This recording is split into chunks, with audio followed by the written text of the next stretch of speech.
আমি এখন বানাবো চিকেন কষা, খুব ইজি ভাবে বানাবো। আর হাবি জাবি মশলাপাতি আমি একদম দেবো না, খুব লাইট বাট দেখতে খুব ভালো লাগবে। তো চলো তোমাদের সাথে শেয়ার করি। কড়া বসিয়ে দিয়েছি গ্যাসে, গ্যাসটাও জ্বালিয়ে দিয়েছি। আমি নিয়ে নিয়েছি হচ্ছে 1 কেজির মতো চিকেন, পেঁয়াজ কুচি আর টমেটো কুচি, আর এখানে আছে আদা রসুন কাটা আছে, এটা আমি পেস্ট করব। এটা একটু গরম হতে সর্ষের তেল, তেলটা একটু হালকা গরম হতেই আমি দিয়ে দেবো অল্প করে চিনি। এটা কেন দিতে হয় আমি বলে দিচ্ছি। চিনি তেলেতে যদি আমি দিই তাহলে কিন্তু কালার খুব ভালো আসে। মাংসটা যে আমি করব আমাকে বেশি লঙ্কা দিতে লাগবে না, বাট কালারটা খুব ভালো আসবে, তার জন্য আমি গরম তেলেতে একটু চিনি দিয়ে দিলাম। এরপর আমি 2-3টে মতো রসুন কোয়া দিয়ে দিলাম তেলেতে। এরপর আমি দিচ্ছি এই হাফ আর একটা গোটা তেজপাতা।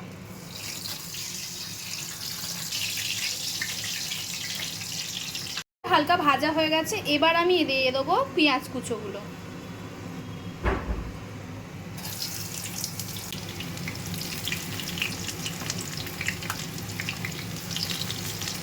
একটু বেশি পেঁয়াজ কুচি আমি নিয়েছি, তার কারণ আমি ঝোল ঝোল করবো না, আমি কষা মাংস করব।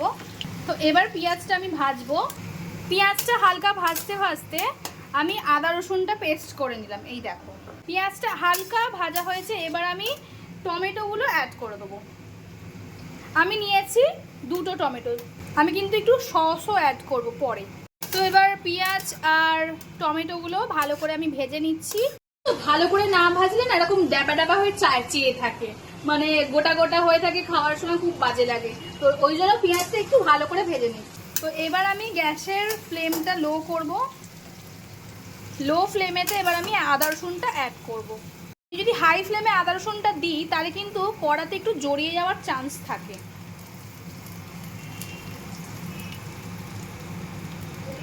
আদা রসুনের পেস্টটা দিয়ে দিলাম। এবার আমি লো ফ্লেমেতেই একটু নাড়াবো, তারপরে আমি লঙ্কা গুঁড়ো হলুদ গুঁড়োটা অ্যাড করব।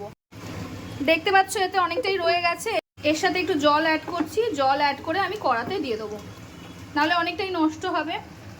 আমরা মধ্যবিত্ত পরিবার, কোনো কিছুই নষ্ট করা যাবে না। এই আদা রসুনের জলটা আমি এতে দিয়ে দিচ্ছি।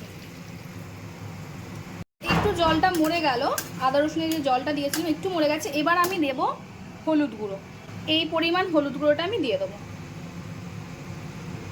আমি দেখতে পাচ্ছি না, ফোনটা সামনে আছে বলে না দেখতে পাচ্ছি না, ওই জন্য ফোনটা একবার এদিক একবার ওদিক করছি। হলুদ গুঁড়োটা দিয়ে দেওয়ার পরে এবার আমি দেব হচ্ছে লঙ্কা গুঁড়ো।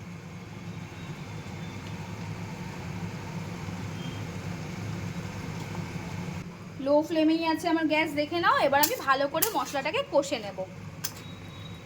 ভালো করে মশলাটাকে কষতে হবে যাতে এর যে জলটা দেখতে পাচ্ছ জলটা মরে যাবে।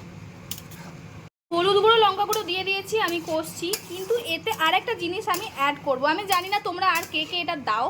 আমি দিই একটু টমেটো সস, একটু টমেটো সস আমি অ্যাড করছি।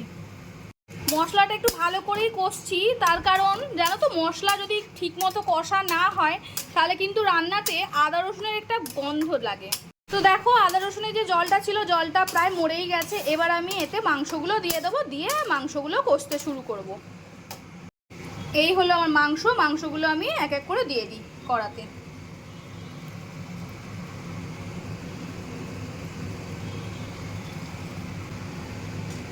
এক কেজি মাংস নিয়েছি, তো ওটা পুরোটাই দিয়ে দিচ্ছি।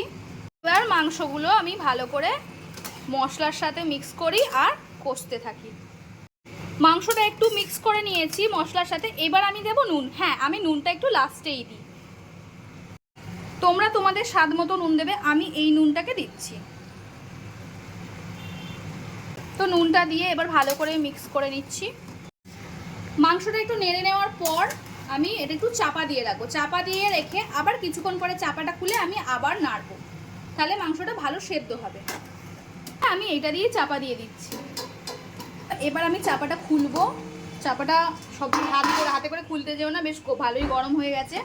চাপাটা এবার খুলে আমি আরেকবার মাংসটা নাড়িয়ে দেবো, ভালো করে একটু নেড়ে তারপরে আবার আমি চাপা দেবো।